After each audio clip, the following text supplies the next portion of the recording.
Something is awakening inside of Black women, a quiet but undeniable knowing that we're meant for more than survival, more than sacrifice, more than endurance, more than carrying everyone else's expectations while putting our own dreams on hold. A realization that the life we've been taught to accept may not be the life we're meant to live, and that there may be more freedom, more peace, more joy, and more possibility available to us than we've ever imagined. Because once you realize you have options, everything changes. Close your eyes and imagine living a life you love, unapologetic and unbothered, free from daily microaggressions from Karens and Kens, free from the fear of police brutality and systemic racism. Wouldn't that feel amazing? Now open your eyes. What if I told you that it's possible? Hear inspiring stories and get the actual blueprints from brothers and sisters of the diaspora who are living out their wildest dreams abroad. You've heard the term, now be inspired by the movement. I'm Krishan Wright, and this is Blaxit Global.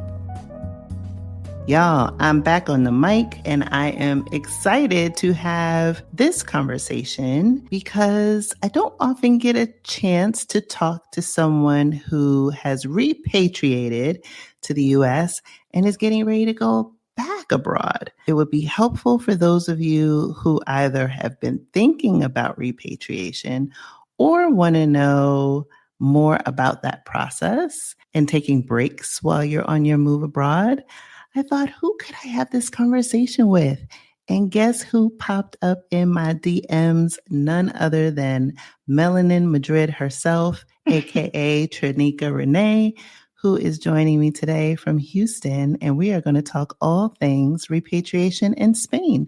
So welcome to the podcast, Traneka. Thank you so much for having me. I cannot wait to connect with your audience. And it's just an honor to be here. I've listened to this podcast for a minute and I'm hyped to be on here.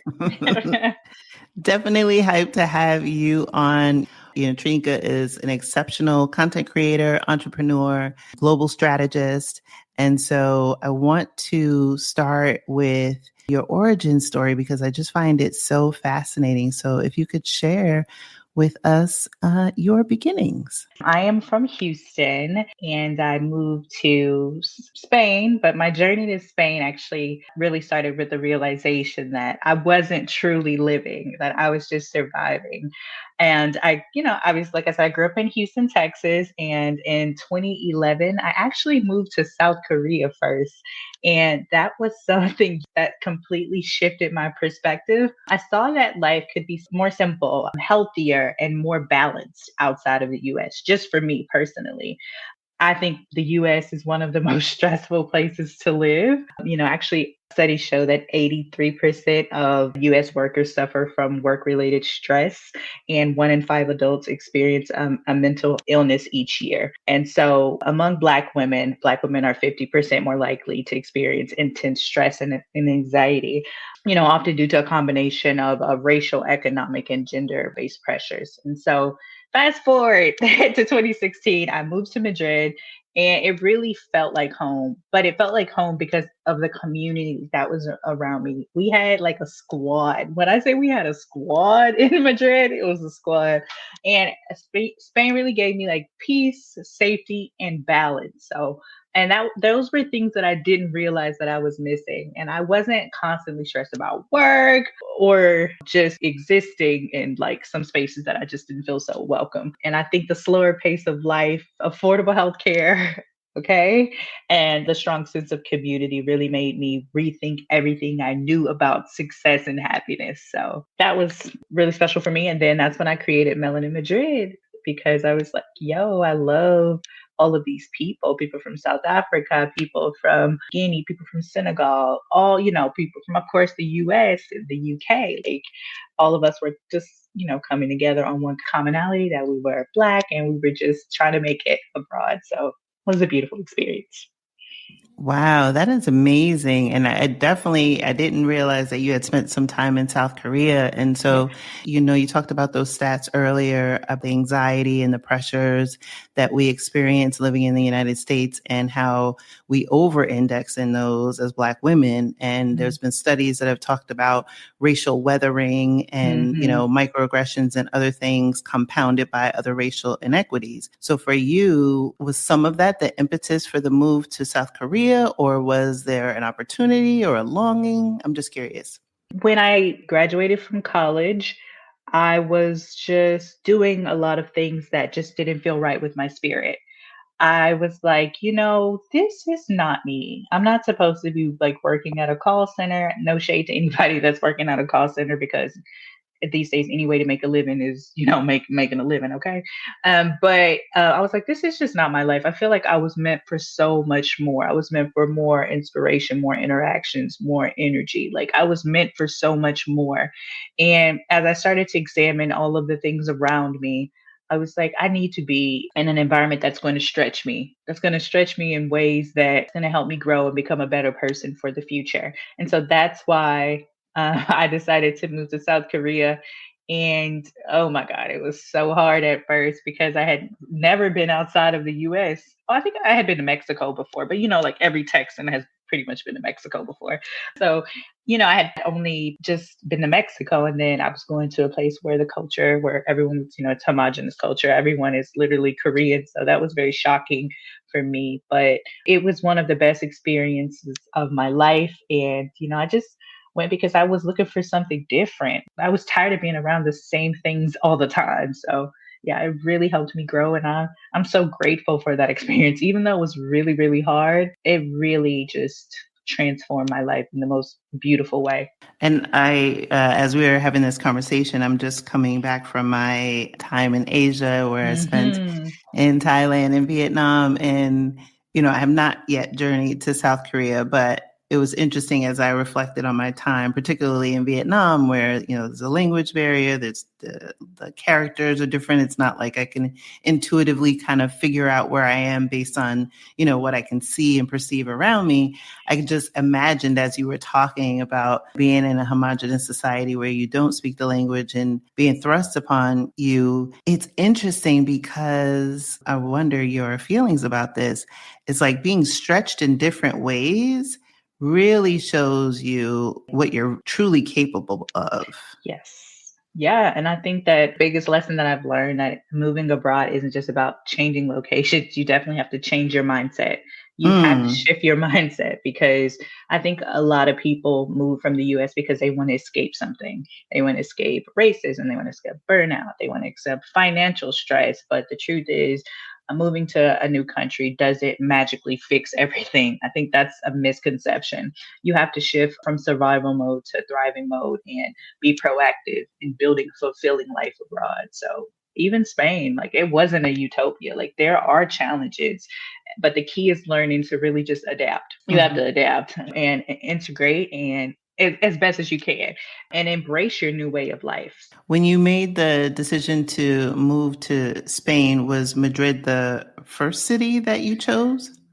Yeah, Madrid was the first city that I chose. I went through a program called the Now Cap. It's now called the Now Cap program. And it basically takes English language assistance and you're able to teach English in another country. And actually, the deadline for that program is March 26th. So if any of your listeners want to do the program, then that's how they would, get their visa, their student visa to come to Madrid. And it's not a very difficult process. And it's probably one of the easiest programs to actually get to Madrid or get to anywhere in Spain because they have different regions that you could actually do. But yeah, Madrid was like my first choice. I had a friend that was already there. She had her family there.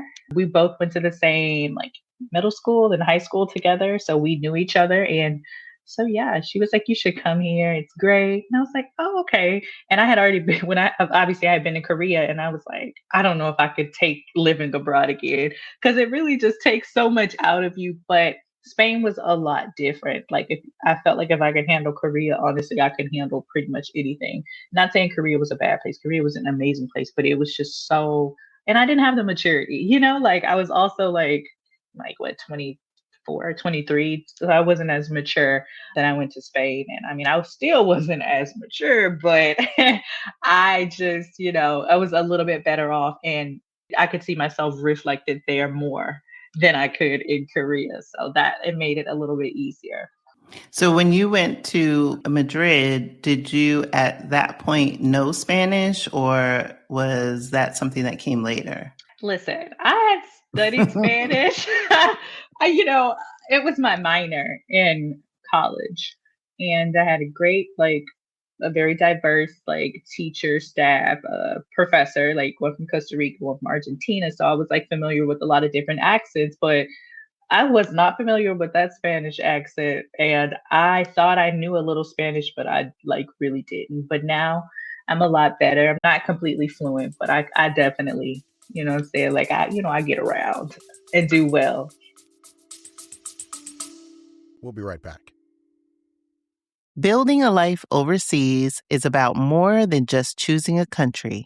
It's about choosing yourself. That's why I created our newest guide, 7 Questions Every Black Woman Should Ask Herself Before Building a Life Overseas.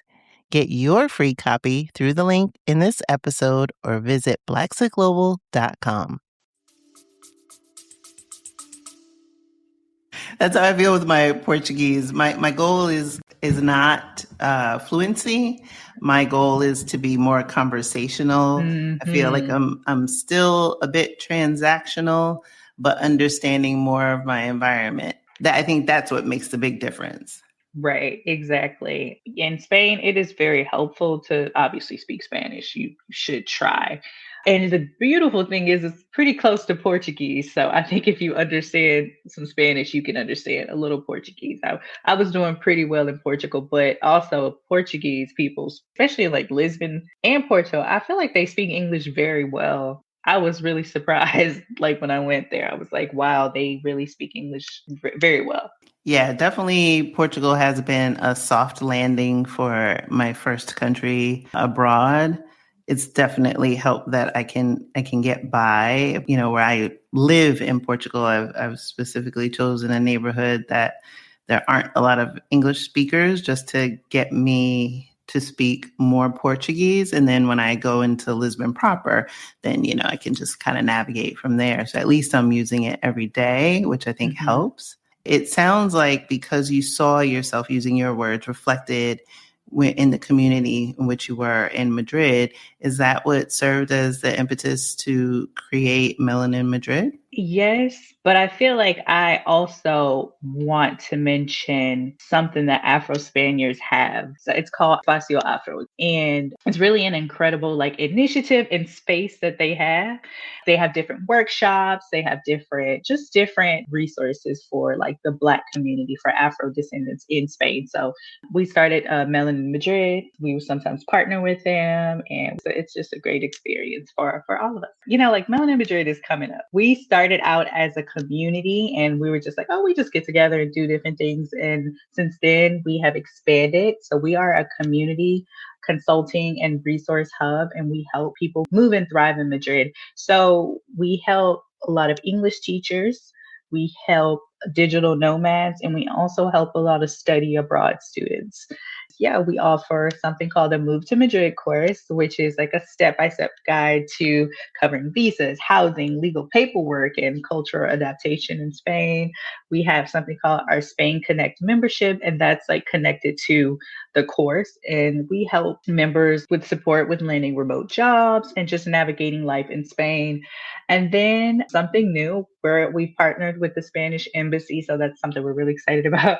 Partnered with the Spanish Embassy to host their podcast called The Aux Life through their NowCap program. That's why I was kind of plugging NowCap a little bit, because yeah, we're going to be hosting their podcast, and it comes out, oh my goodness, it comes out, I think, in August. That's exciting. What a great partnership. Congratulations.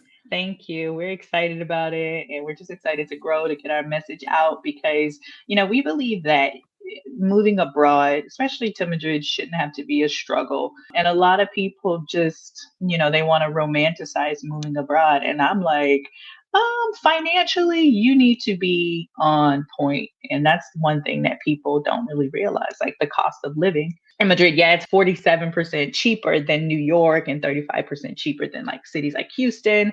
And you can live well in Spain, but you have to be prepared. Like rent, there's literally a housing crisis in Spain. So like, there's a lot of different things that people don't know about, and I feel like it's my job to be able to like let them know like what is actually going on in that country. You know, you do need to save at least 6 months of expenses just to give you a little bit of cushion.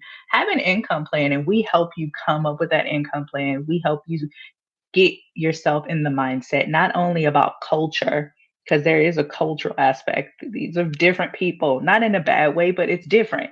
And you want to be respectful to whatever country that you go to.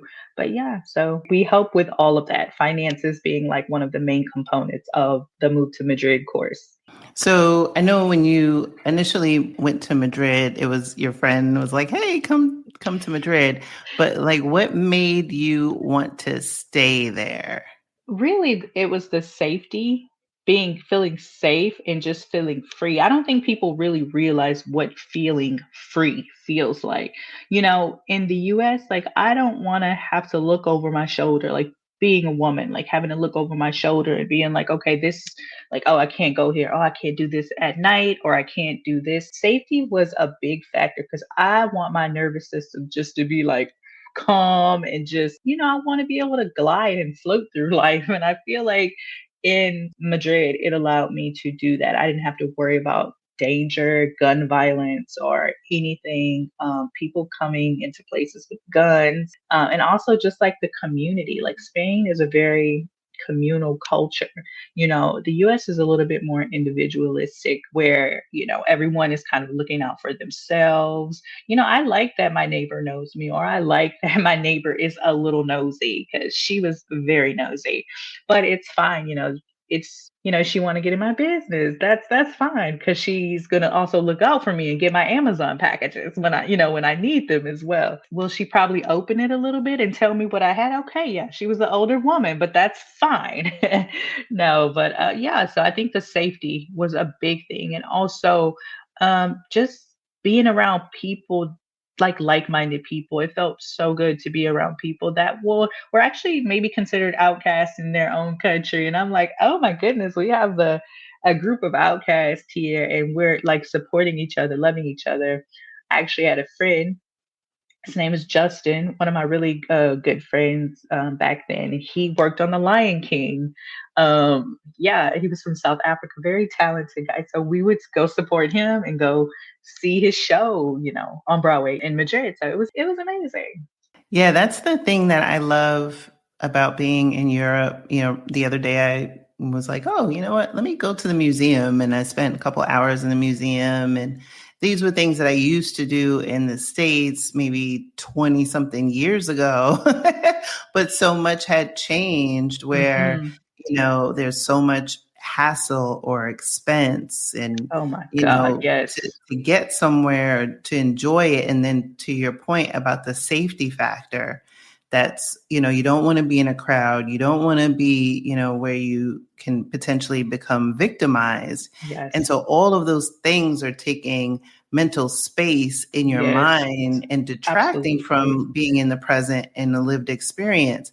And so what I value about my life today is that I am the most present I've ever been in my entire life because all of those other worries are not front and center. Exactly, exactly. Not only that, most people when they move abroad, they become healthier because you have to walk everywhere. I always just remember being in such great shape when I was living in Spain. So there's also that, facet, being able to be healthy and walk around and just eat actual good food, good quality food. And so that was something that kept me coming back. And you're right. Just the effort of like when I'm doing things here, I'm like, oh my goodness, I'm in Houston. So, like the north side and south side is like two different worlds. Like it's like an hour from like an hour drive. Like it's crazy, seriously. Houston is huge. And so it's just like, I like having public transportation. Even though I didn't grow up on public transportation, I absolutely love it because I'm like, I could take the bus, I could take a Cabify or, whatever. And I don't have to worry about having to get somewhere, like the mental strain to actually like plan something. It's very easy. So, what were the lessons or challenges that you experienced during your time in your first stint in Madrid? I figured out I wasn't as open as I thought I was. I'm like, wow, I don't think I'm as open as I thought I was. So I need to really, unpack that and explore that and see, like, you know, where do certain beliefs come from? Where do certain things? So I just wanted to dismantle everything that I knew, and try to rebuild myself back up. And so I think it was just like a beautiful experience to be able to explore who I truly was outside of who I had been conditioned to be. I was able to just learn and take information as it came to me and analyze. And because I was around South Africans, because I was around like people from obviously Nigeria, I'm around Nigerians here in Houston anyway. So that's who I'm always with. Shout out to my people in Nigeria. But I'm always around different cultures. So I was able to like get different perspectives and like, oh my God, like that actually makes sense. I've never critically thought about that. So I think it made me more of a critical thinker. And it really positively translated into different aspects of my life. When I was working, like at my job, I could think differently than other people because I had had different experiences. So I really value that time and I learned a lot about myself and, a lot of self accountability while I was there. Also, a lot of problem solving. You just learn how to make something out of nothing, basically. So it transforms you. So I learned a lot of lessons and lessons I hope to pass on to my niece and my brothers. I think one of the greatest things I actually got to take my brother. When my brother was 20, I was like, let me drop a little bag and pay for a ticket so he can come to Madrid. He came to Madrid. I've never seen him open up like he did. Like my brother is super shy. And I was seeing him talking and just laughing. And I was like, wow. And he told me this was a really life changing experience. And I'm so grateful that my sister did this for me. And I was like, oh, yeah. So he's amazing. And I just love to do those kind of things for my family. Like I'm trying to give them experiences. And yeah, so he was just so grateful. He talks about it all the time. He literally went to Popeyes every day though. Like, because my brother is a big, I love Popeyes, I really do. But I was like, damn, like, do we have to eat Pop? He just ate Popeyes every single day because that was like the only thing. He would walk for like 30, 40 minutes to Popeyes. He did not care. I didn't even say anything because I was like, at least he's being free and doing things. So like, Mhm. I just love that. Yeah, because I mean, when I'm in the States, I definitely don't walk anywhere for 30 or 40 minutes. One, because Absolutely depending not. on where I am, there may not be a sidewalk to safely Right. walk, but also because, as Americans, we're very car dependent population. And, it's just the exact opposite when, living in Europe and certainly some of the other countries I've traveled to.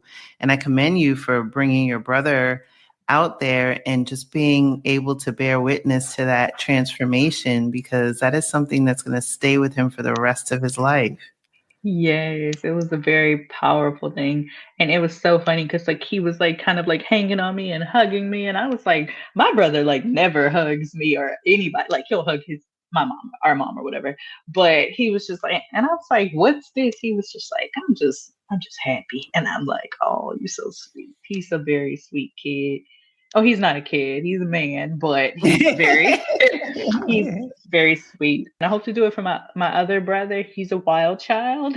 He's our wild child. He's 12. So like maybe I don't know if I'll take him this summer or maybe when he gets a little bit older. But rarely that's how it starts. Because I remember when I went on my first solo trip to New Zealand in 2017, Oh my it God. was where I was like, oh my gosh, who is this? Like I was seeing and experiencing things about my own personality, which I thought I had known quite Mm, well. And then I'm like, who is this person that hikes volcanoes and I drives cross love country that. on the other side of the road and all of these Yeah. things that I was experiencing? And when I came back to the States, I was like, oh, I want to get to know more of her. And it Exactly. just kept me going to other countries because I loved peeling back those layers that I Hmm. didn't even know, or even chiseling at these layers that I didn't even realize had been built over time from a myriad of different experiences. And so when you were talking about your brother having this transformation and breaking free from being so shy to being more outgoing, it's just that is a seed that was now planted and that will stay with him. Maybe he chooses to do this again in the future or anything. Like he can always pull on that experience. For sure. I think sometimes it's just like your environment. Environment can really just play a crucial role in shaping your mindset, your habits, and just your overall well being. And I think people don't think about how important your environment is to your mental health. I feel like it influenced everything, like from your routine to your social circle to everything that contributes to you just living a fulfilled life. So I think moving abroad, if people can get in the right environment, there's no limit to what you can probably achieve. That's why I'm always try to encourage people, like, if you have the opportunity to live abroad, to go somewhere, go for it, especially if you work remotely and your job allows you to go. Take your behind to to another place. Immerse yourself in an entirely new ecosystem. For sure. And so now you're in Houston. I And am. so what made you decide to go back to the States? It was money, honestly. And that's why I preach so much about being financially stable while you're abroad. Like I was having a good time. I just wasn't in a place financially to continue the life abroad. And so I was really kind of sad about that. But I just knew that I needed to be able to like be in a more comfortable financial space. So I just went Mhm. back with my parents, and I'm actually very fortunate to have them to, come back to, and for them to always like let me come back whenever. And so that was one of the main reasons. And that's why in the Move to Madrid course, I always teach about being financially stable. Like, you don't want to be abroad and struggle financially. You just don't. You don't want to be there trying to make ends meet. And because I was a little bit younger, like in my 20s, like it was kind of fine. But like as you get a little bit older, you're like, no. And so I think I was like 27. I'm about to be 30, like when we, that kind of like mindset. And I was like, I need to upskill. I need to make sure to like develop some type of career. And if I want to come back abroad later, then I'll come back abroad. But at the time, I was just too stressed financially to like do it at the same time. Like, I don't like to struggle. I don't know about anybody else, but I never had a life of like struggle. Like, but I've always had like two very financially stable parents. I've always had a really good life. I struggled a little bit. I was like, well, I don't like that. I don't You're like, struggle life ain't for me. I was like, I don't like this. What is this? I can't do this. I can't eat at this restaurant because I don't have. So, but I was like a hustler, but I was like, I don't like that. So I just went home. I was like, I need to be comfortable. Mhm. And I was the right choice, honestly. It Good was for you. 100% the right choice. Like, I built a career.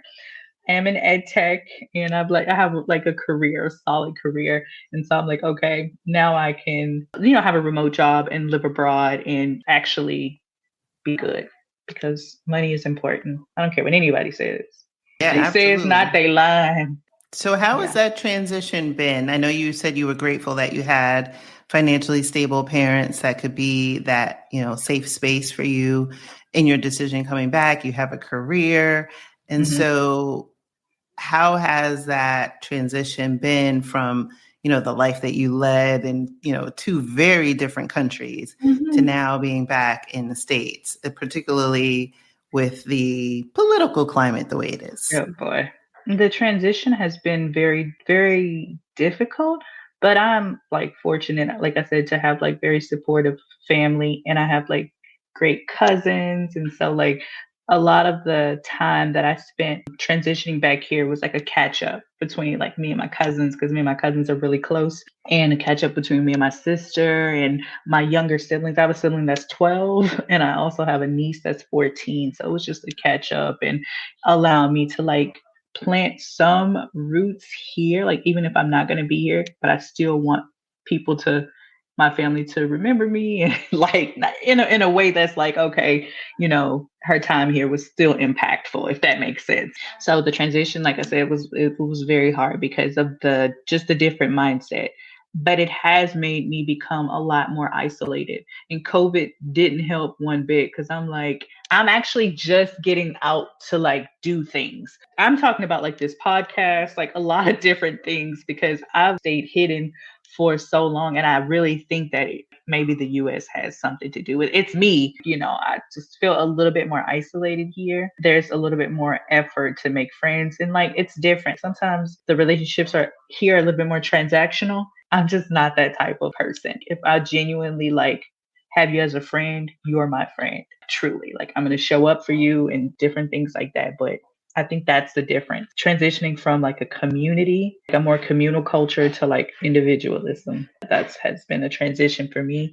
And it's hard, but now it is what it is. At first, especially when I came back, it was very difficult for me. I was like, oh my God, I can't. We're not having lunch at 2:30. Like we're not like, so I got accustomed to living in Spain and like living. And I love that, we have set times that they do certain things.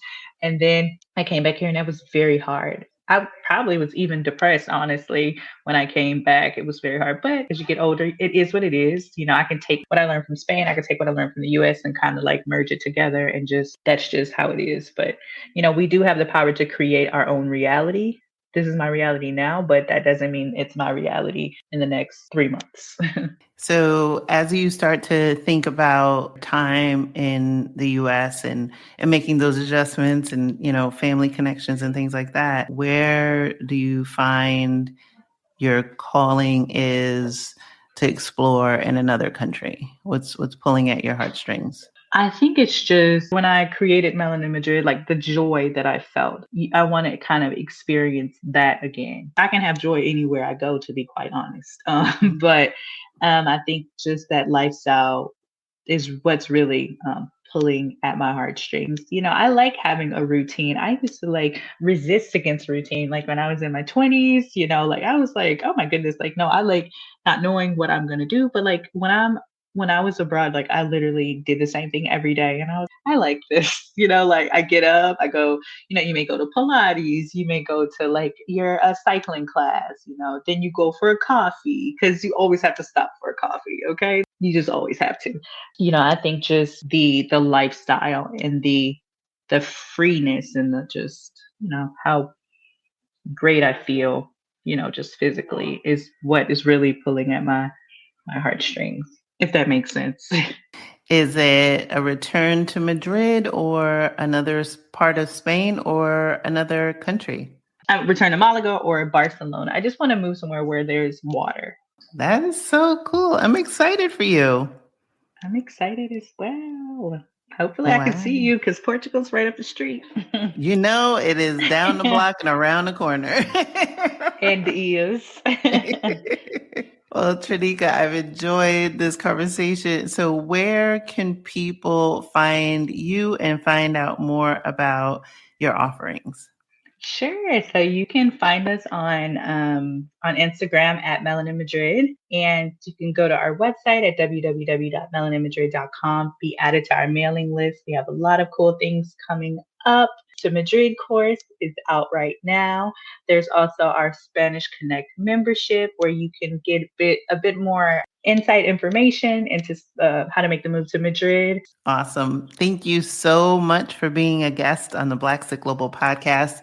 I've enjoyed this conversation and getting to know more about you, your time in South Korea, and as well as Spain. And also, the best of luck with your repatriation. It's really helpful to show all different aspects of moving abroad. It can include repatriating. And so sometimes people look at repatriation as something they would never do, or something if they choose to do or have to do it that they should be, embarrassed about or ashamed of. No, it can also be a natural stage and progression in your life abroad. And so Yes. I really enjoyed having the opportunity to have you demystify that, because I think that it was going to help so many people. Thank you so much. I appreciate you having me, and I'm glad that I could help someone. Thank you for listening to the Blaxit Global Podcast. For more information on today's episode, be sure to visit our website at blaxitglobal.com. It's not only possible to live out your dreams unbothered and in full color, it is your birthright. This episode of the Blaxit Global Podcast is sponsored by Blaxit Global Passport. At some point, the question stops being, can I move abroad? And becomes, what's possible for my life? Passport is where Black women from around the world come together to explore new possibilities, navigate life abroad, and create lives that feel bigger than the ones they were told to settle for. Because the goal was never just to move. The goal is to expand what feels possible. Visit blaxitglobal.com and click community to begin your next chapter.